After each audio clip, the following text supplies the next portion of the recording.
Okay, we'll take our blue hymn. Let's turn to hymn number 476. And we'll sing All That Thrills My Soul is Jesus. 476. Let's sing together. Who can cheer the heart like Jesus? By his presence all divine. True and tender, pure and precious. Oh, how blessed to call him mine. All that thrills my soul is Jesus. He is more than life to me. And the fairest of 10,000 in my blessed Lord I see.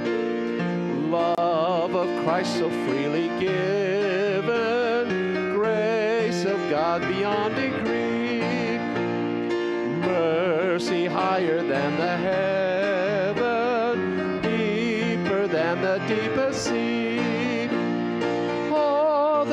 thrills my soul is Jesus. He is more than life to me, and the fairest of 10,000 in my blessed Lord I see. What a wonderful redemption, never can a mortal know. How my sin, though red like crimson, can be whiter than the snow. All that thrills my soul is Jesus.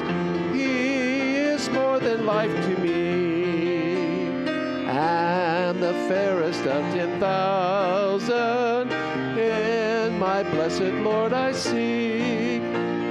Every need His hand supplying, every good in Him I see.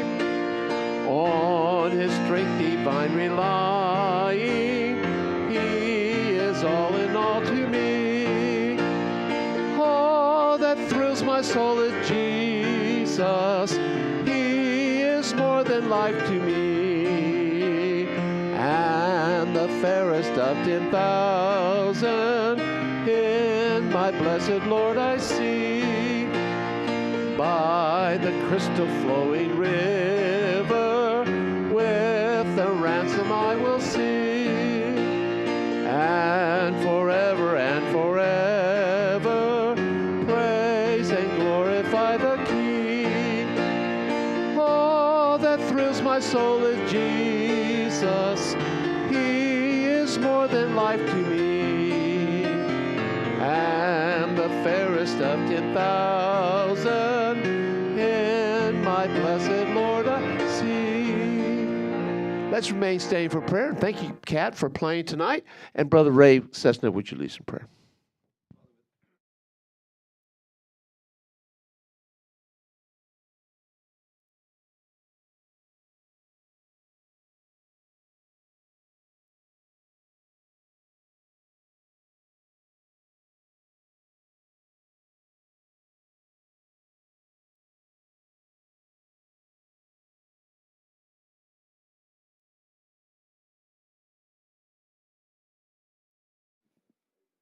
Amen, amen. Great to see everyone this evening. We got quite a few bugs going around, as they call it, the tridemic.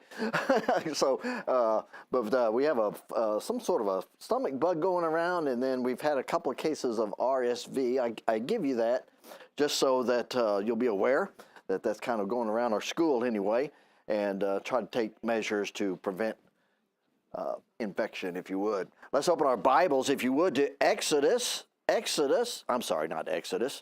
Joshua. In my high school class, we're still in the book of Exodus, so sometimes I get confused, sometimes. Anyway, Joshua, we're in actually the 4th chapter. Now, last week, we kind of introduced the difference between what we call fleeing faith and fighting faith. And there is room for both. There are times when God tells us by faith He wants us to flee certain things. Okay, He tells us to flee idolatry. He tells us to flee fornication. Tells us to flee youthful lust. In other words, there's some things that we are not called to fight, we are called to flee. That is the best course of action, and so we obey the Lord. We like Joseph. We don't sit around and entertain or try to excuse things or explain things. We just get ourselves out of there when we know there's a danger of sin involved. And so there are times that we need to flee, but what we're looking at is fighting faith, because they're going to need fighting faith. They've had a couple of battles just recently as they battled with Sihon and Og. However, they don't have a lot of experience with God under their belt. Remember, when Moses came, and most of those miracles that were performed through Moses were in Egypt, and even after they came out of Egypt, many of those miracles took place before they rebelled about entering into the land.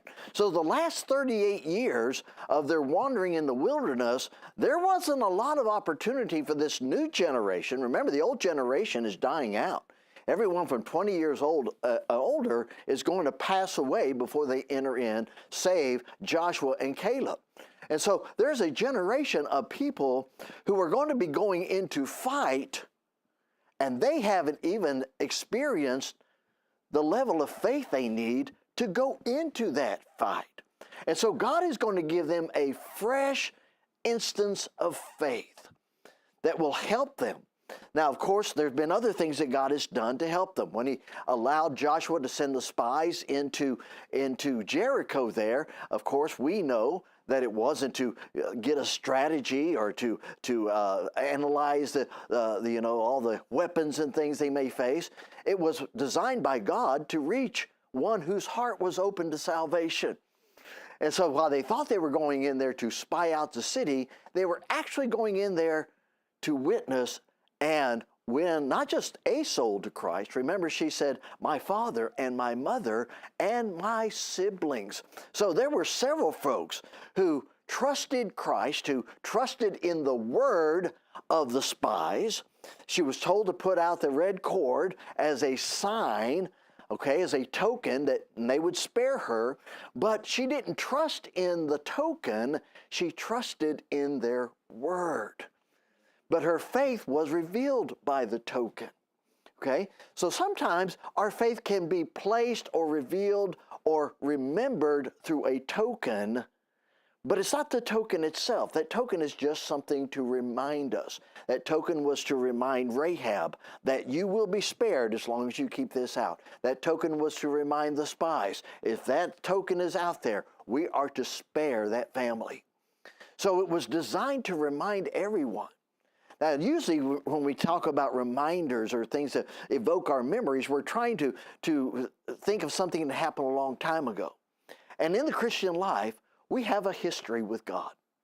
And sometimes we just experience that history, but we don't take the time to memorialize what God is doing in our lives. And that's exactly what Joshua chapter 4. Now, in Joshua chapter 3 last week, as we saw, that Joshua tells them what the plan is. The river's at flood stage, okay? They have no idea how they're going to get across.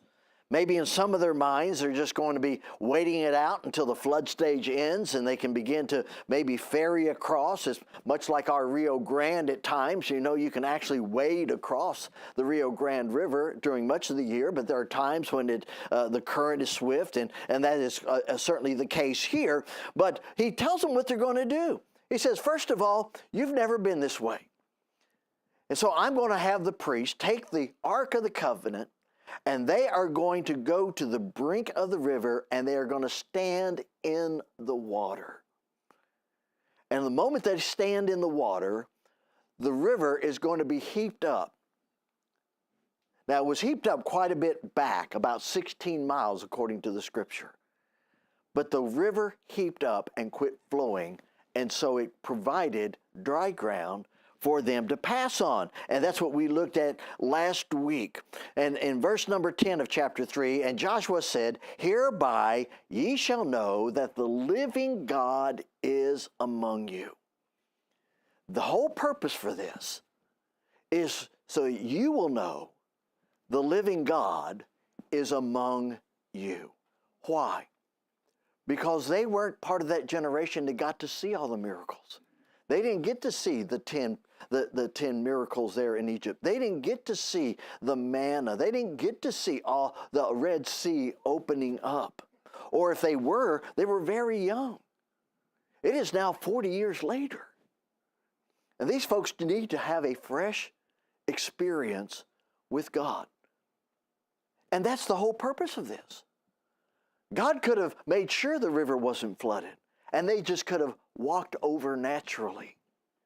And there's a lot of things that God does for us that allows us to walk and serve Him in a natural way. There's nothing supernatural about it. There's nothing miraculous about it. But we have to acknowledge this. God still has to be in it. Is He not working providentially all the time in our life? And that's what we saw when they went to Jericho. But what Joshua is sharing here in chapter 3, verse 10, is he says this, when you see what's about to happen, you're going to know something else. and that he will be will without fail drive out from before you the Canaanites, the Hittites, the Hivites, the Perizzites, the Girgashites, the Amorites, and the Jebusites. Behold, the ark of the covenant of the Lord of all the earth passeth over before you into the Jordan. Now therefore take you 12 men out of the tribe of Israel, out of every tribe of man, and it shall come to pass, as soon as the soles of the feet of the priests that bear the ark of the Lord of all the earth, shall rest in the waters of Jordan, that the waters of Jordan shall be cut off from the waters that come down from above, and they shall stand upon a heap. And it shall come to pass, when the people remove from their tents to pass over Jordan, and the priests bearing the ark of the covenant before the people, and as they bear the ark were coming to the Jordan, and the feet of the priests that bear the ark were dipped in the brim of the water, for the Jordan overfloweth all of his banks all the time of the harvest. And the waters which came down from above stood and rose up upon a heap very far from the city Adam. That's why we say it was about 16 miles away. And it is beside Zeratan, and those that came down toward the sea of the plain, and even the salt sea, failed and were cut off, and the people passed over right against Jericho. And the priests that bear the ark of the covenant of the Lord stood firm on dry ground in the midst of the Jordan, and all of Israel passed over on dry ground until all the people were passed over clean of the Jordan. So what are we seeing here? He is saying this: what is about to happen has a purpose. You need a fresh dose of faith. Okay? You're already willing to fight. You're already willing to go forward. But I know your faith needs a little boost. And you know what? Isn't that good about God? He knows when our faith needs a little boost. So what does he do to boost our faith? He gives us a trial. Right? For some reason, we always think that trials are some sort of punishment from God. You know, like God's messing with my day because I didn't respond correctly somehow. No. We all need fresh instances, occurrences of faith. He says, so that you will know that the living God. Why does he call him the living God? Because they haven't been seeing the miracles. Even the victories that they recently had weren't miraculous, like the Battle of Amalek early on in the Exodus. They need to see, after 40 years of wandering around, and all they had was the promise of God, they needed to see a fresh miracle from God. And they needed to know that Joshua was indeed going to be able to lead them as Moses did. Well, what did Moses do? He opened the Red Sea. What's Joshua going to do? He's going to have the Jordan River open. And so he says, that's the way you will know that the living God is among you, and that he will be with you, and without fail. So it's all connected. You'll know that I'm with you. You know that I'm going to drive them out without fail. So here's really where their victory is. Because once that river opens up, they know God is going before them. God is going ahead of them.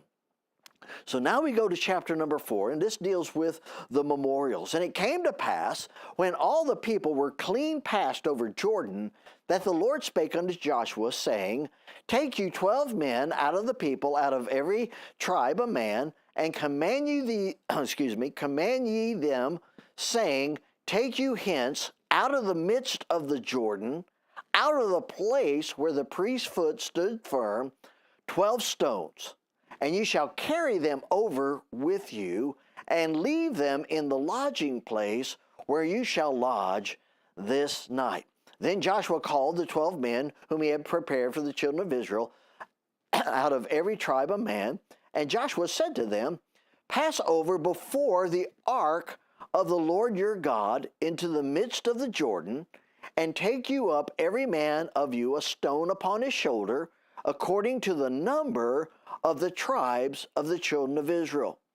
that this may be a sign. So everybody's across the river. The miracle has already happened. Everybody's on dry ground. Only the priests remain inside the river. The waters are still stayed. And God says, I don't want anybody to forget what just happened here. Now, who could forget that? Well, have you ever forgot something important? Yeah. Do we want to talk about birthdays and anniversaries?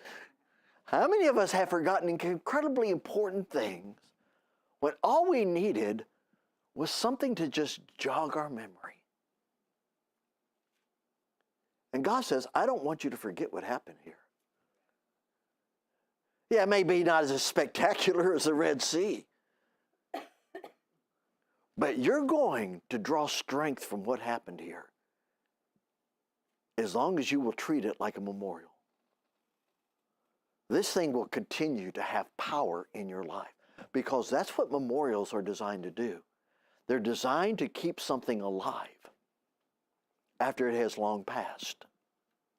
And so here they're crossing this, and he says, as soon as you get over, send 12 men back in there, and I want them all to pick up a stone, and evidently not a rock, a stone, something that would require them to put it on their shoulder, okay? I don't think a little rock this size, they were going to try to put that on their shoulder. And I want you to bring it out.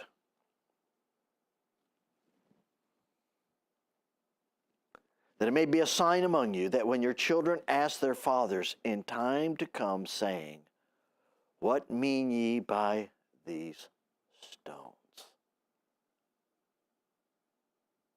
He said, I don't want you to forget this. But more importantly, I want your children to know about it. This is such an important event in your life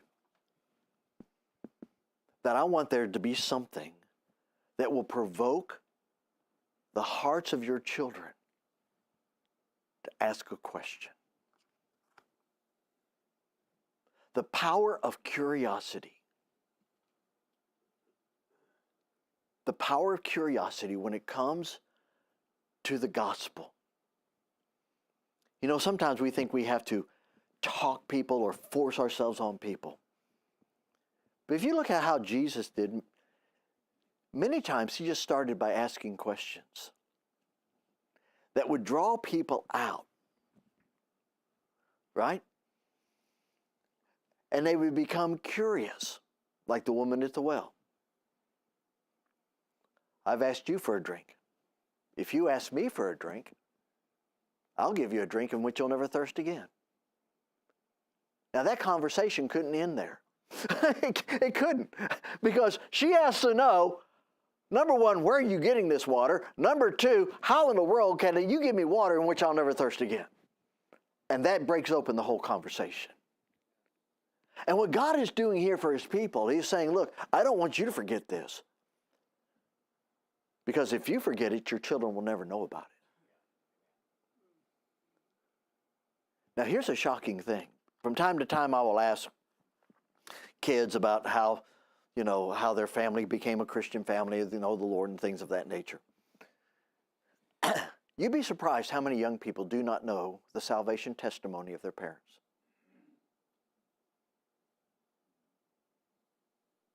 The most important event of their life, and they've never conveyed that to their children.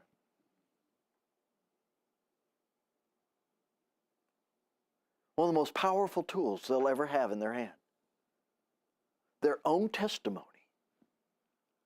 Not somebody else's testimony. Flesh and blood in front of their child. This is what it was designed to do.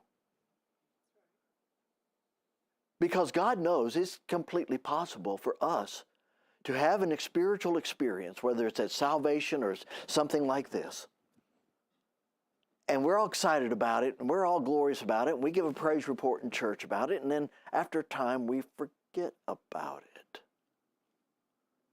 And throughout the scriptures, God constantly is encouraging, rehearse this, rehearse this, rehearse this in their ears, rehearse it. Why? Because if you don't, it gets forgotten. hence memorials.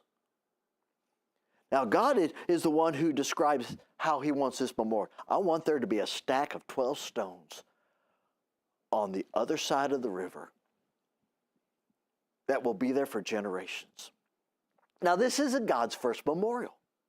In fact, back in Genesis chapter 3, if you recall there, when God was dealing with Moses, and he says, you know what? The first thing you're going to tell them is you're going to tell them my name. Why? Because they had forgotten the name of God. They didn't know Jehovah, the Lord. They didn't know him by that name. And he says, the first thing you're going to do is give them my name for a memorial. Why? Because encompassed in the name of God is salvation. A name can be a memorial. What's our memorial? Jesus. Every time we see the name Jesus, it ought to function as a memorial in our life.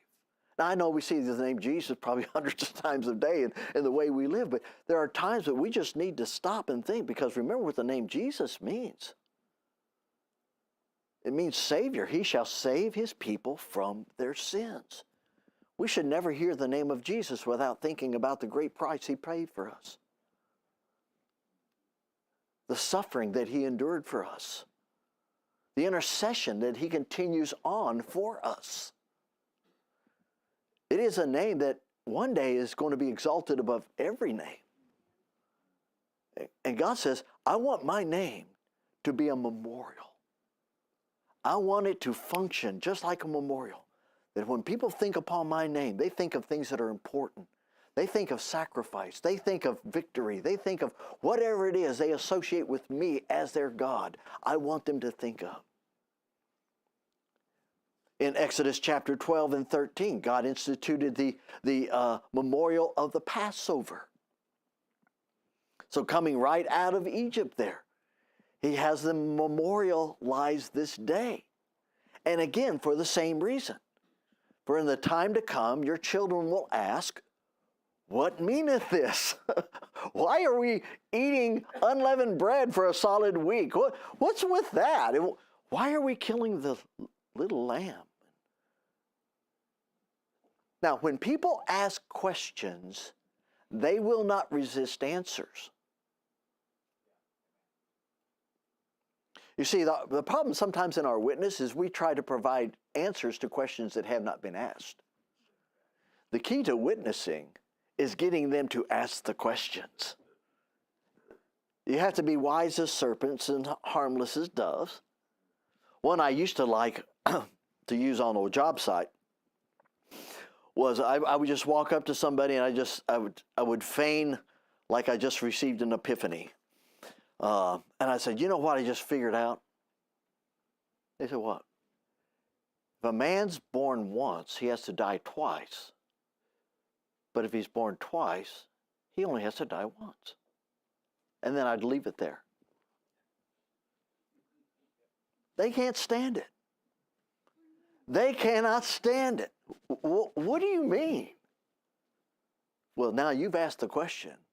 I have the right to give you the answer. And Jesus constantly did that.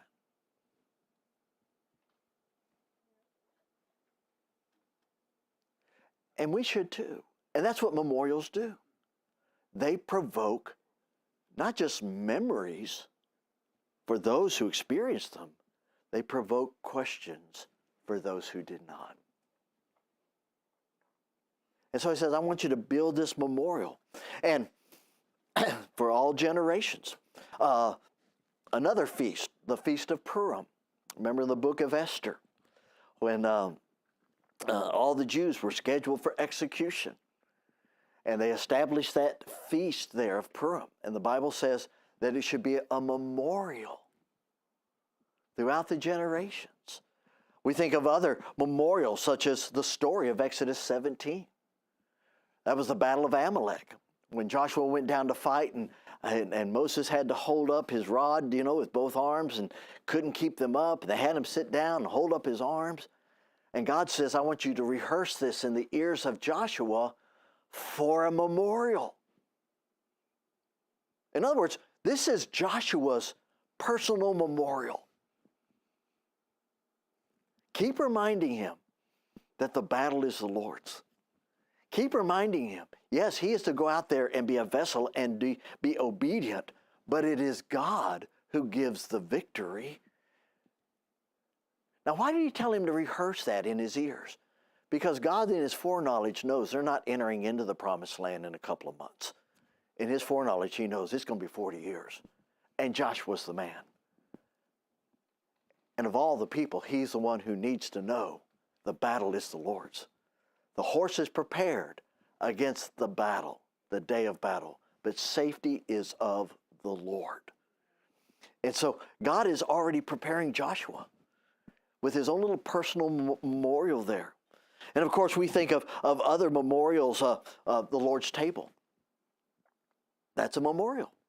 So when we observe the Lord's table, we do so because God says, I want you to do this as a memorial, that you do this in remembrance of me, that you do show the Lord's death till he comes. And we think about Mary. Sometimes a sacrifice becomes a memorial. Remember Mary, the sister of Martha and Lazarus. She knew the Lord was about to go to the cross. And so she comes in with that alabaster box of ointment as quietly and as secretly as she can, but she starts to anoint the Lord with that. And the disciples get upset and said, Lord, couldn't this have been sold for money and given to the poor? And he said, let her alone. Against the day of my burial has she kept this. And what she has done will be spoken as a memorial wherever the gospel is preached.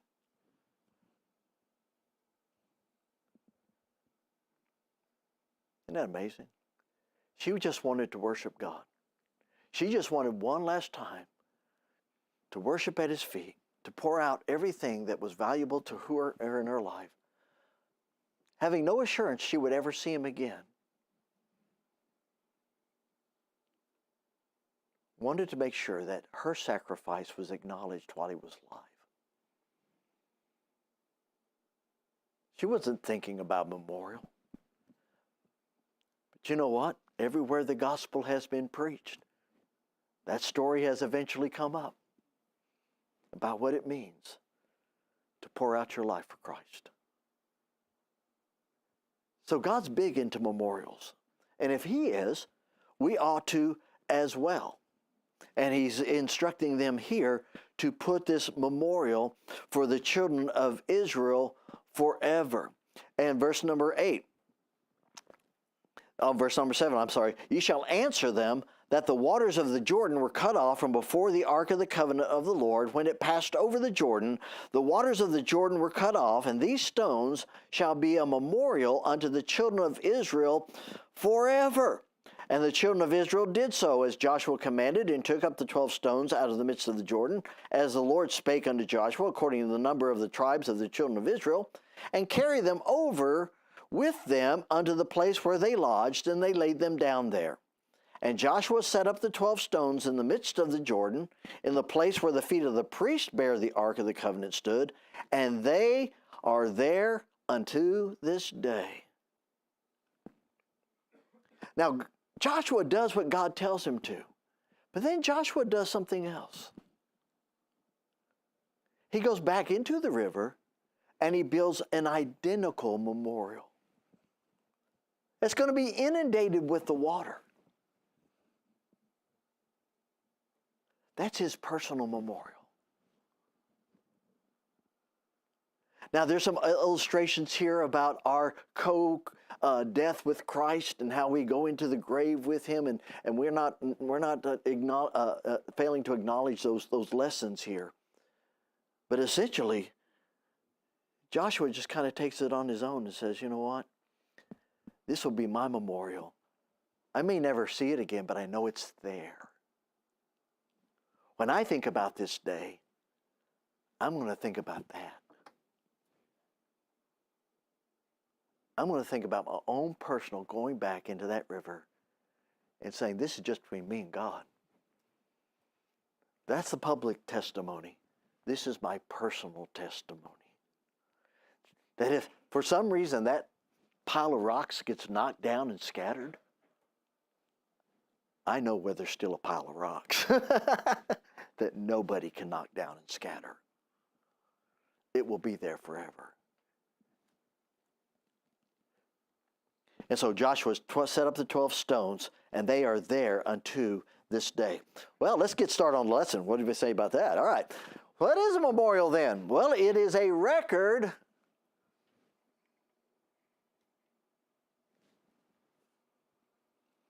designed to instruct, remind, or evoke emotions of an original event. I think we can all understand why that reflects what a memorial does. And whether it's a war memorial, and you go there with a purpose to remember what happened, the price that was paid, to absorb the cost, to be affected by it emotionally.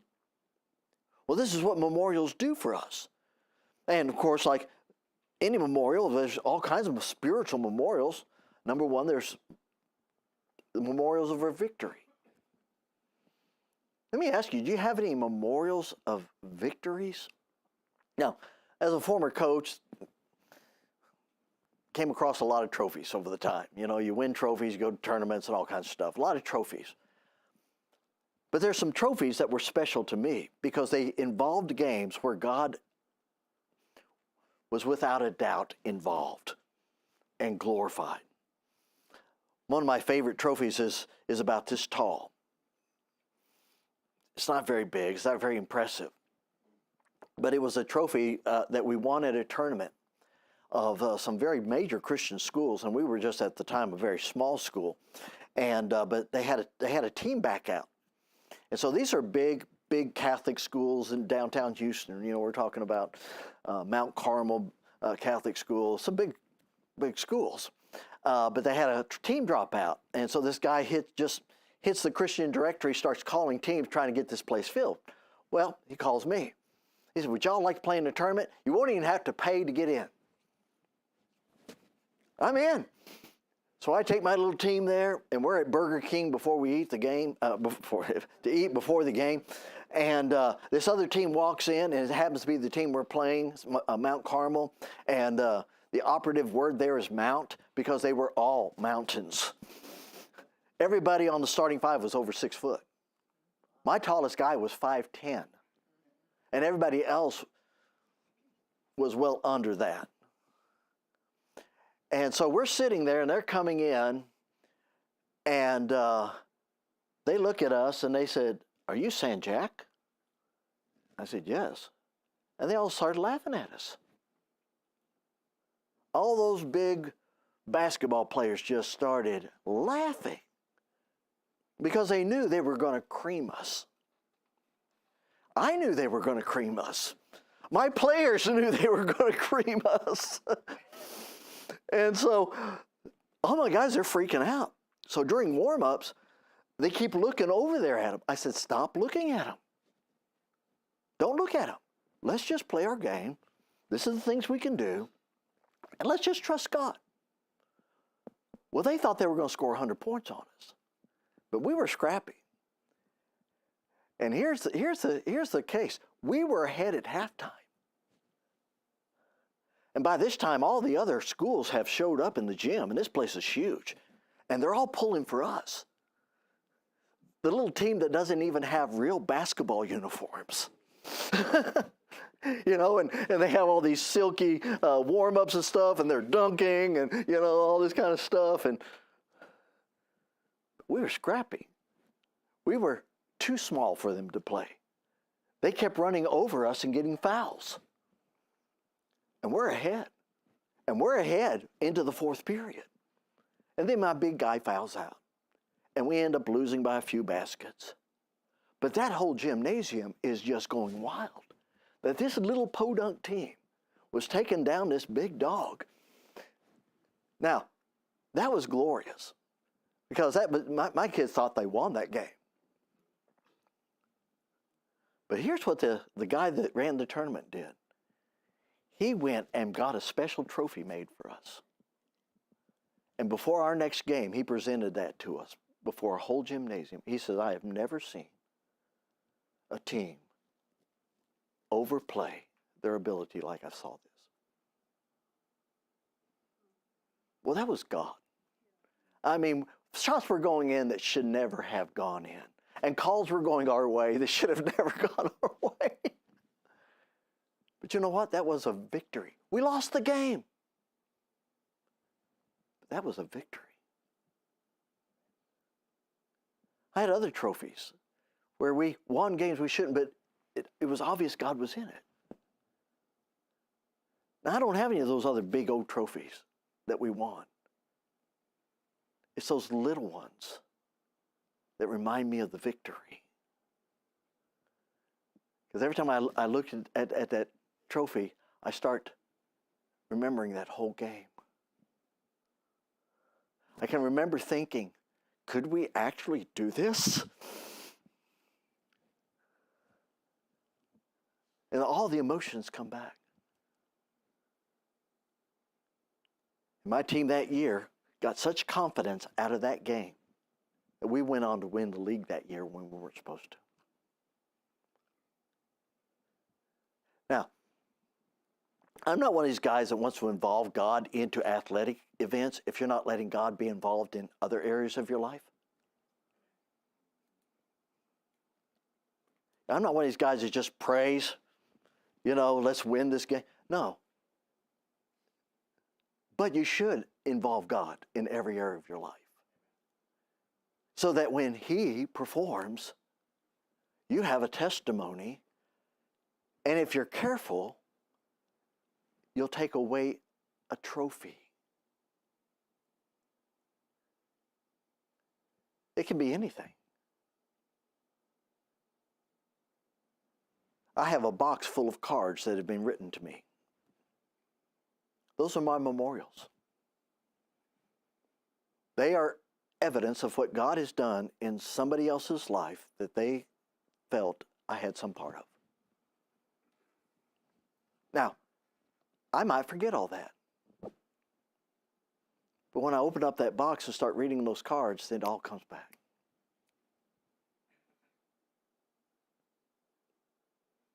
I've got some things in my jewelry box that just look like a piece of junk, but they're not. They all have a connection. I have a plaque in my office. It was given to me that I knew God was in. Nothing else could have resulted in that. And what I'm saying is that God wants us to have these memorials.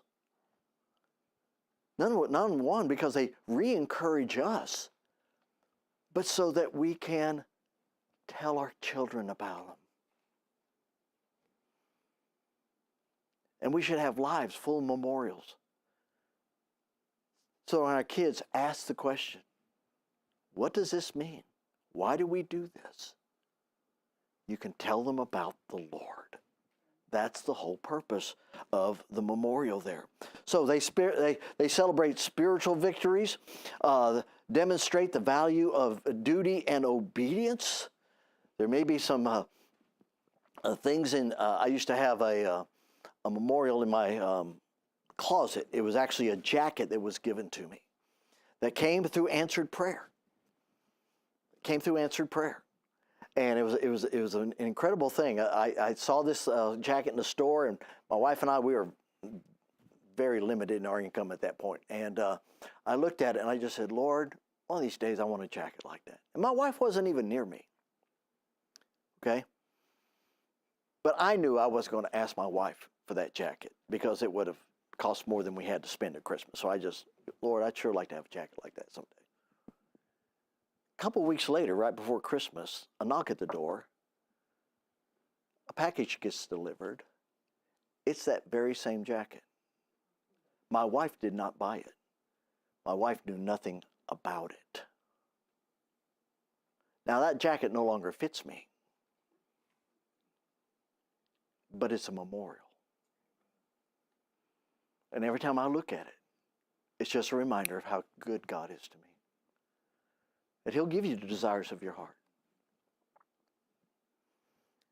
And listen, this will encourage you to do things that produce memorials. Exercise your faith.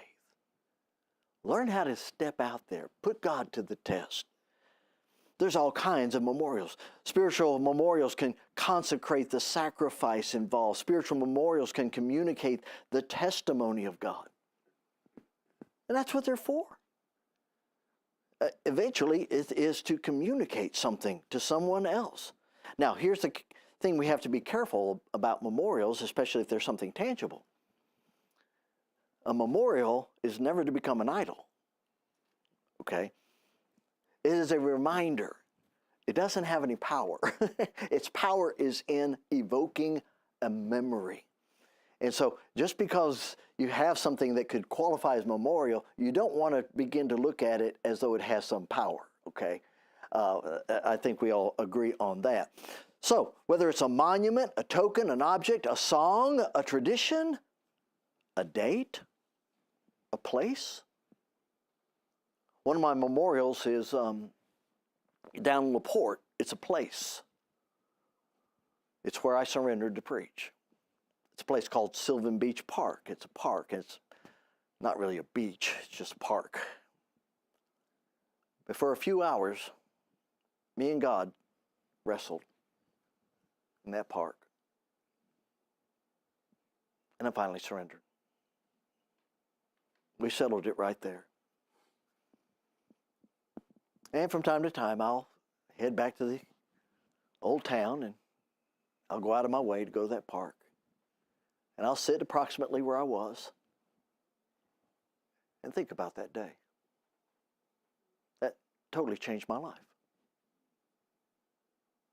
That day determined whether or not I would surrender to God or would I be one of these guys who had to run from God his whole life. I didn't want to be that guy. Memorials are everywhere. A song can be a memorial. I went through that dark trial several years ago. It was a song that God used. On a CD I have, it's called The River is Wide. And it's not a very familiar hymn, but that hymn just set my heart at peace through that whole trial. I had it on replay over and over and over again. And I cannot to this day hear that hymn without experiencing everything I went through that trial and how God got me out of it. It's a memorial. I hope you have a memorial. You see, we do it for so many other things, right? I mean, we all have our favorite song as a couple. We do it for that. Why can't we have those things for the Lord? Start looking for opportunities to gather memorials so that you can share these things with your kids. So let's take a look of what it's all about. Well, as we just read in verse number 21, it is there to influence our children. Again, in verse 21, he says, "And he spake unto the children of Israel, saying, When your children shall ask their fathers in time to come, saying, What mean these stones? Then ye shall let your children know, saying, Israel came over this Jordan on dry ground, on dry land." Not very complicated.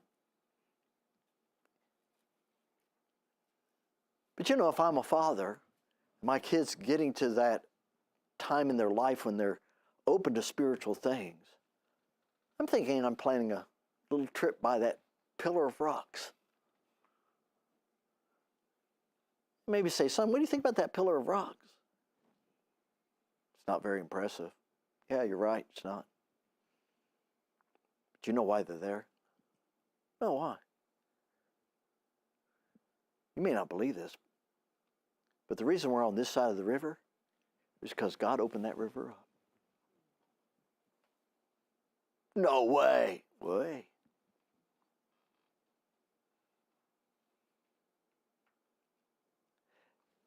So he says, you'll tell your children, for the Lord your God dried up the rivers of water. But not just them, it's also for a lost world.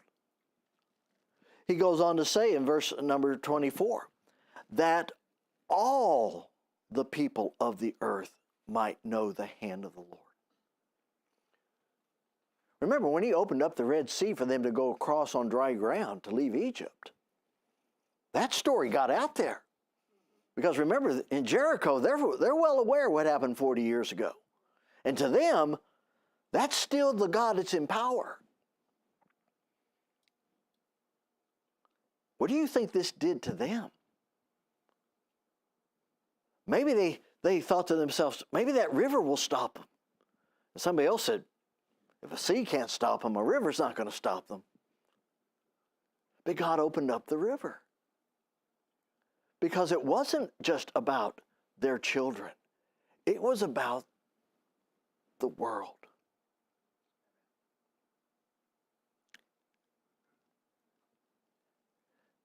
For the Lord your God dried up the waters, that all the people of the earth might know the hand of the Lord, that it is mighty, that ye might fear the Lord your God forever. Oh, by the way, this is for you too. Yes, it's for your kids. Yes, it's for the world. But it's also to keep your heart where it needs to be. Memorials are helpful to us. In fact, in Psalm 61, let me quickly flip over there.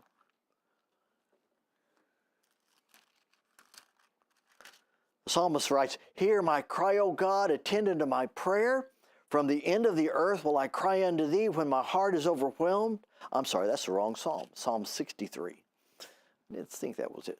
"O God, thou art my God. Early will I seek thee. My soul thirsteth for thee. My flesh longeth for thee in a dry and a thirsty land where no water is, to see thy power and thy glory, so as I have seen thee in the sanctuary.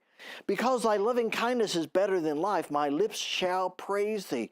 Thus will I bless thee while I live. I will lift up my hands unto thy name.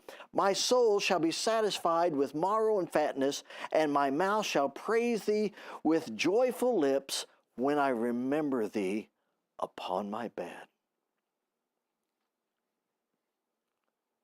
When I remember thee upon my bed, and meditate on thee in the night watches, because thou hast been my help. Therefore in the shadow of thy wings will I rejoice. What's the psalmist saying here? You know what? When I need help, I just remember something. I remember God. I remember He has been my help. And what helps us remember that? A memorial. He has been my help. This memorial reminds me that God is for me and not against me. And therefore, I will rejoice. Why? Because I know help's on the way. Why? Because I have a memorial of something that happened before. And God is faithful. And so I'm just going to wait here under the shadow of His wings and wait for the help. Because that's what my memorial teaches me. My God will help me. And so sometimes it's just there for our own heart. Now, let's go to the last section here. Making the moment last so we can make the memory last, so we can make the message last. Let's flip over to Judges chapter 2. Judges, of course, follows the book of Joshua. And Joshua gives them a warning that they did not heed in the book of Judges. But in chapter number 2, it says this, "And an angel of the Lord came up from Gilgal to Bochim, and said, I made you to go up out of Egypt. I have brought you unto the land which I swear unto your fathers, and I have said, I will never break my covenant with you." By the way, God will never break His covenant with us. We always break it with Him, but He never will break it with us. "And ye shall make no league with the inhabitants of this land. Ye shall throw down their altars, but you have not obeyed my voice." Why have you done this? Why have you stopped getting victories? Now, if you know the history of the children of Israel, you'll know that during the time of Judges, they did not finish the job. They kind of got complacent. There were still tribes, there were still nations they needed to drive out from the land. But they thought good enough is good enough. And these inhabitants stayed in the land. And pretty soon they started having influence. And before long, the hearts of God's people were turning. Verse 3, he says this, "Wherefore I also said, I will not drive them out from before you, but they shall be as thorns in your sides, and their gods shall be a snare to you. And it came to pass that when the angel of the Lord spake these words unto all the children of Israel, that the people lifted up their voice and wept. And they called the name of that place Bochim, and they sacrificed there unto the Lord. And when Joshua had let the people go, the children of Israel went every man into his inheritance to possess the land. And the people served the Lord all the days of Joshua, and all the days of the elders that outlived Joshua, who had seen all the great works of the Lord that he did for Israel." So right before Joshua leaves, he confronts everybody, and we'll cover that eventually. But essentially, by the time he leaves, they have already begun to worship the old gods. Joshua has to remind them, get rid of the gods. Get rid of the gods. Now, here is after Joshua has died, and God is saying, there's already a problem. There's already a problem. You haven't finished the job. You're already beginning to entertain the gods of the nations around. What are you doing? And the people served the Lord as all the days of Joshua and all the days of the elders that outlived Joshua, who had seen all the great works of the Lord that he did for Israel. And Joshua and the son of Nun, and servant of the Lord, died, being 110 years old. And they buried him in the border of his inheritance in Timnath-Heres, in the mount of Ephraim, on the north side of the hill Gaash. And also all that generation were gathered unto their fathers, and there arose another generation after them, which knew not the Lord, nor yet the works which he had done for Israel. Now, how were they to convey those works? Through memorials. But when you don't have victories, you don't have memorials. Everybody who had seen the things worthy of a memorial have died. And now a generation that has not seen the works of the Lord. Why haven't they seen the works of the Lord?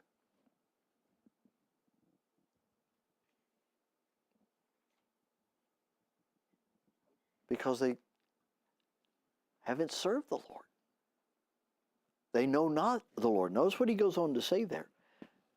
And there arose another generation after them which knew not the Lord, nor yet his works which he had done in Israel. So he said, what have you done? You stopped fighting. You stopped getting the victories. You stopped seeing me work. When you stop seeing him work, you stop getting memorials. When you stop getting memorials, the message stops. Kids aren't asking anymore, what meaneth this? Because there's nothing for them to ask. What does this mean? We have to ask ourselves, are there some things in our life that would provoke people to ask, what does that mean? Or why do you do that? Or why is that important to you? This is the purpose of memorials. But if the victories cease, the memorials will cease. The memorials cease, the message will cease. Verse number 10. And that also that generation was gathered, and they knew not the Lord, nor the works which the Lord had done for Israel. Verse number 11. And the children of Israel did evil in the sight of the Lord, and served Balaam. Why? Because when you stop serving the Lord, you start serving something else. There's no neutrality in spiritual things. Jesus said, you're either for me or against me. You either gather men to me or scatter them abroad. You either love me or you hate me. Okay? Well, God is saying here, look, when you don't fulfill what I've called you to do, and you don't have any track record with me, and you have no memorials, then you don't know me. and nobody's telling you about me, then you will turn to the other gods. And that's what happened. They forsook the Lord, the God of their fathers, which brought them out of the land of Egypt, and followed other gods, of the gods of the people that were round about them, and they bowed themselves unto them, and provoked the Lord to anger.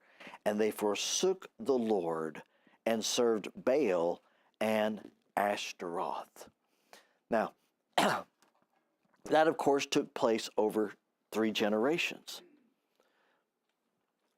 But let's talk about what's taken place over 3 generations here.